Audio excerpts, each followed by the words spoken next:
কিরে ভাই, পাগল হয়ে গেছেন? সামান্য চারা তৈরির জন্য এরকম দামি ট্রে ব্যবহার করতে হবে? আমরা কিন্তু এরকম কথা অহরহ শুনি।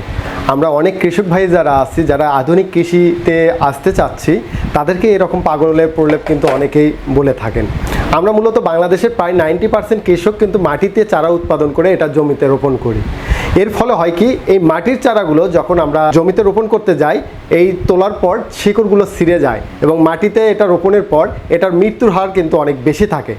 এর পাশাপাশি আমাদের জমির বীজতলাতে যে জীবাণুগুলো থাকে, এই জীবাণুগুলো চারার মাধ্যমে আমার মূল জমিতে চলে যায়, যার কারণে ওখানে ঢলে পড়া সহ বিভিন্ন ধরনের রোগ বালাই কিন্তু বেশি লেগে থাকে। আমরা এর বিপরীতে যদি আমরা এরকম ট্রেতে চারা উৎপাদন করি, এই চারাগুলোর একেবারে সুস্থ সবল এবং মাটিবিহীন, যেহেতু এটা কিন্তু একবারে রোগমুক্ত চারা আমরা জমিতে রোপণ করতে পারবো এবং এই চারাটার কিন্তু শিকড়গুলো থাকে পেঁচানো, যার কারণে লাগানোর সাথে এটা তার দৈহিক কার্যক্রম চালাতে পারে এবং আমরা মাটির চারা থেকে এই চারাটা 15 থেকে 20 দিন আগাম ফলন পেয়ে থাকি এবং বাজার মূল্যটাও বেশি পেয়ে থাকি। তাই আপনারা অবশ্যই মাটিতে চারা না করে আপনার ট্রেতে চারা করুন।